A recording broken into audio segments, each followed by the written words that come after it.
গৌৰৱ গগৈক বাদ দি সকলোৰে ওপৰত একশ্যন লোৱা হৈ গৈছে এজনে পাকিস্তান প্ৰেমী মানুহ বাছি আছে তাৰ বাদে কোনো বাছি থকা নাই বাকি সকলোকে আপুনি যদি চাই আকৌ এটা মই দিছো সুখোই 400 কিনুতেও কিন্তু গৌৰৱ গগৈৰ বহুত নিগেটিভ অবজাৰভেশন আছিল তেওঁক মই আজি এবাৰ মই যদি মোৰ লগত আছে মই টুইটটো দেখুৱাই দিব খুজিছো মানে These are very dangerous element we have inside our country. Hekane baki to ebilak to moi control kori thakibo paru. Chinta nai. Eto sabo Gaurav Gogoi tweet korisil. There is a pressure on India from the US on trade, Iranian oil and Russia's S-400. Indeed, I don't want government to reply on the floor of the parliament. I am sure you would have studied this in greater detail. I will require you to share the link of your story. Mane kunoba Provin Sahanias tweet disil je Modi government S-400 to gondogol korisil. In fact, he tweeted at that point of time saying that Modi is under pressure not to purchase S-400.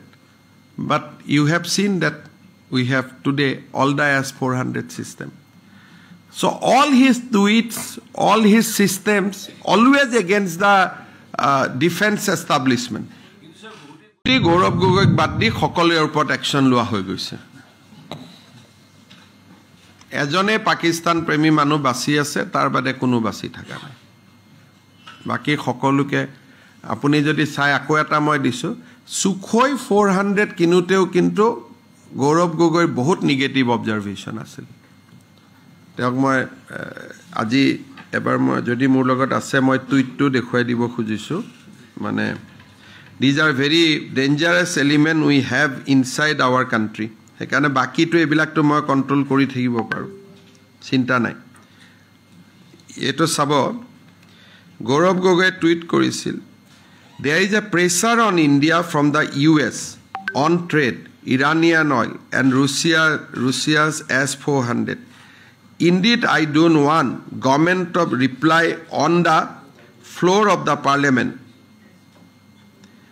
I am sure you would have studied this in greater detail. I will require you to share the link of your story. Mane kunoba Provin Sahanias tweet disil je Modi government S-400 to gondogol korisil. In fact, he tweeted at that point of time saying that Modi is under pressure not to purchase S-400. But you have seen that we have today all the S-400 system. So all his tweets, all his systems, always against the defense establishment.